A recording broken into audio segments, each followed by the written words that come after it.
Here's what's making news now around Indiana. Well, mixed news regarding the state of steel in Indiana. The state continues to lead the nation in steel production, accounting for more than a quarter of the nation's output, most of that in northwest Indiana. But there was more than a 7% decline in production last year. Indiana has led the nation in steel production since 1977.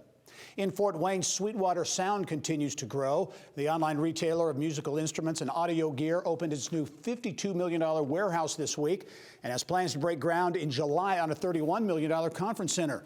By this time next year, Sweetwater says it will have invested more than $100 million to expand its campus and improve operations. And a feather in the cap for the city of Alexandria. CNBC lists the Madison County community in its top 10 most affordable places to live in the U.S. Alexandria ranks number 8 on that list. The city's average annual mortgage payment was calculated to be about $3,300.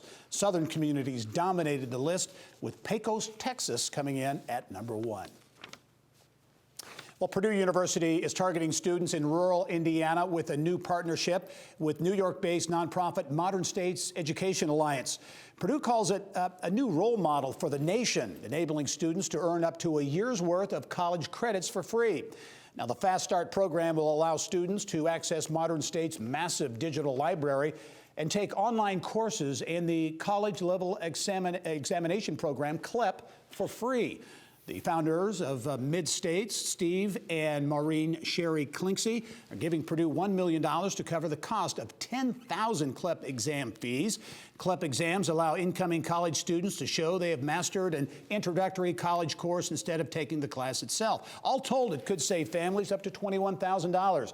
Anyone in Indiana at any age can participate, but Purdue is especially interested in students from rural areas and those enrolled in inner-city schools. Not enough Indiana kids are going to school, and a lot of them could succeed if they got there. Sometimes money's the obstacle. We're doing all we can to keep Purdue very affordable.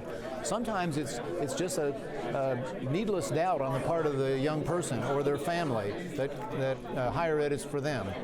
And so we are very intent on bringing this new pathway essentially up to a free freshman year.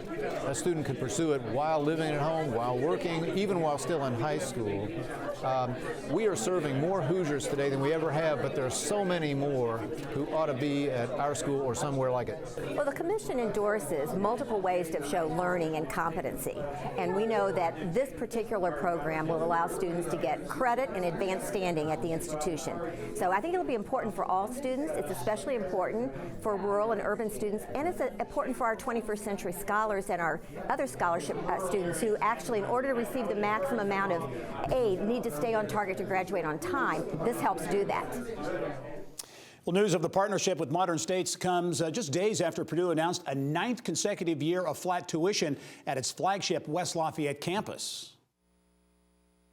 Yeah, you know, we at Purdue we say we want to help students who do need to borrow, but the best way is not to charge so darn much in the first place, and we're very intent on it.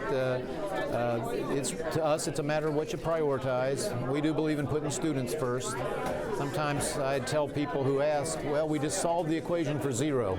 What would it take to stay at zero increase for one more year? And happily, we think we can see 2 years out and give that assurance.